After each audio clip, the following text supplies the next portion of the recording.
The conversation around exclusivity has officially changed. At first, it was already noted by anybody who was paying attention to the industry that this so-called exclusivity thing was a facade. In fact, I feel so bad for Sucker Punch because I don't know what it is about their game release windows. It's always weird. First, they got substituted from, their Ghost of Tsushima launch dates with The Last of Us Part 2. Remember that in 2019? Then now, with Ghost of Yotei, they're launching in probably a similar window with Call of Duty's next Black Ops game. I don't think it's fair to them. The dominance of Call of Duty on PlayStation should be one that I think PlayStation Studios should avoid. In fact, if you look and see even God of War 2018, that game, I think, enjoyed the fact that it launched all the way in April, earlier than the Call of Duty game that actually did launch in that particular year.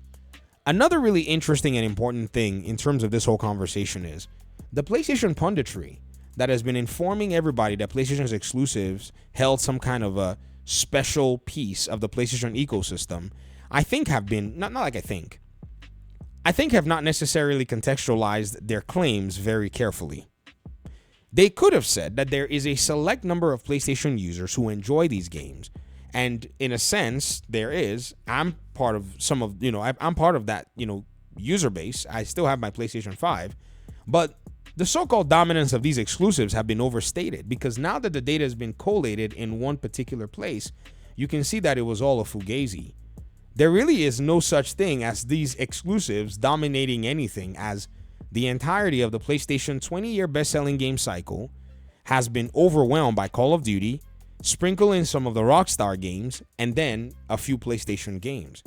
It makes it very interesting when you even look at some games. For instance, number 16, Call of Duty Modern Warfare 3, the 2023 release that came out around the time that they went ahead and acquired Activision Blizzard King.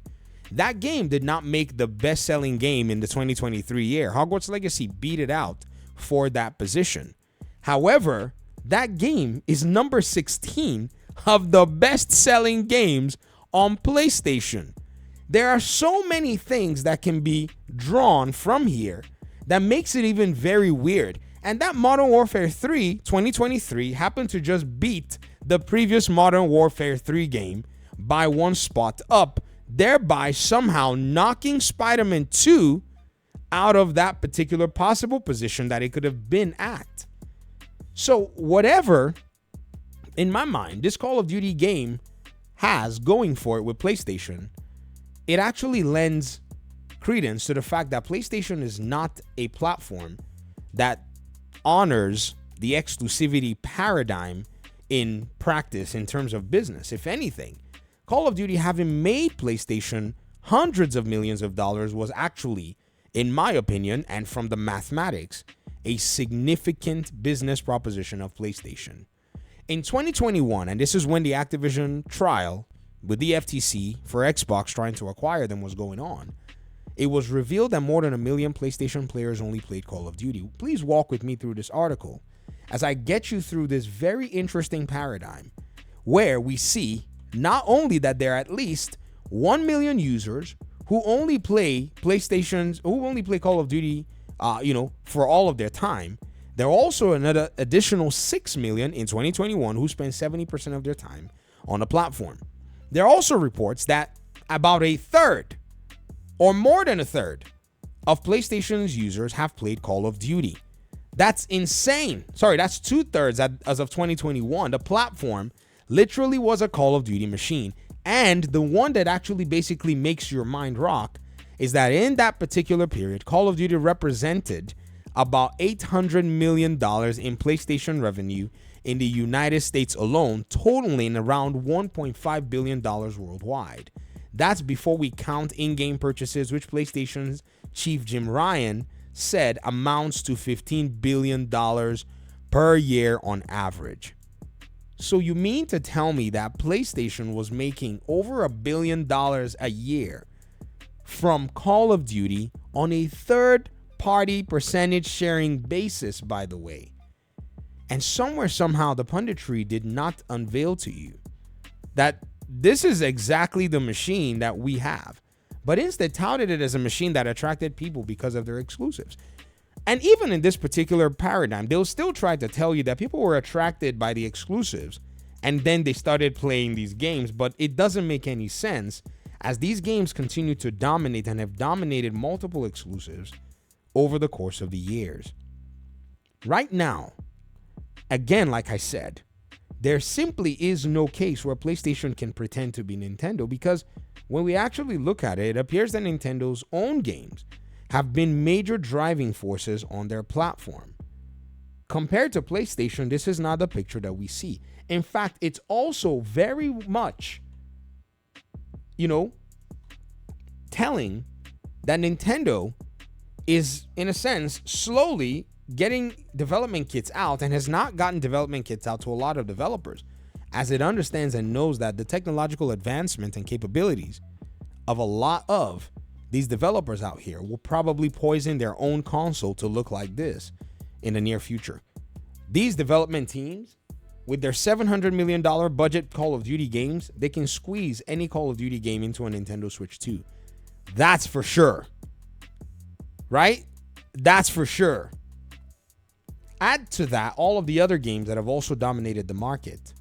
I really think that the PlayStation punditry and the users who listen to this punditry, you probably need to go back and reassess what exactly you're being told. It appears to me that a lot of what is being presented to you is a body of lies. It could be that a lot of these folk were not aware as to the magnitude of this, which if they were aware, it'll be worse. But let's just say it's lies unwittingly. They just didn't know that they were lying. That's the best benefit of the doubt that I want to give in this situation. I'd hate to call anybody directly a liar without having them have to respond and answer for themselves. So I would say they were unwittingly, in a sense, lying, because look at all the games so far from the PlayStation side that have actually made it. I count The Last of Us and I count God of War. I count Spider-Man Miles Morales and Spider-Man, of which even Spider-Man with its big brand name could not even go higher than Minecraft, which tells you much more of how cooked Spider-Man 2 would have been had it not made its way to PC. You see, people don't really understand rate of, ROI in their, in investment circles. Some people really think that once a game breaks even and makes immediate profit, that's as much as the company should need. But many of them fail to understand that money that they basically break even and make, if the investment was sitting in, say, maybe just a simple investment account earning interest, it would have been way much of a better return on the long term without the risk that they took. So these games actually have to sell perpetually much more than anybody can imagine, or at least max out their potential to a magnitude that you can't even wrap your mind around for these companies to be satisfied. They want to be able to squeeze every single dollar out of their investment. This is why the PlayStation punditry was shocked when Helldivers 2 made its way to Xbox. Because for most of their minds, they thought that PlayStation would only be content having made profits and then walk away, not realizing that the best way to actually make profits is to sell existing products that don't require much of the manufacturing and much of the distribution. And so this also, even in a sense, starts to even show us now that the likelihood of more PlayStation games making their way to other platforms is actually going to be more of a reality, especially in this climate that Xbox has already seen the writing on the wall and said, how do we just sit here and have a Call of Duty machine while everybody else is playing this game and we have people that could play our games and they're sitting out there? Cheers to Xbox's team. Phil Spencer, you have my utmost respect for being willing to take facade and throw it away and go out there and secure a future for Xbox, regardless of the criticism that you've been getting. And yes, you failed in some aspects. I believe that, you have a lot of things that could have been done better. But in this particular case, you've bodied all of your adversaries in this regard. And many of them don't even really know what to say. Many of them don't even really know how to address the business strategy that you're putting in place. Many of them are at a loss.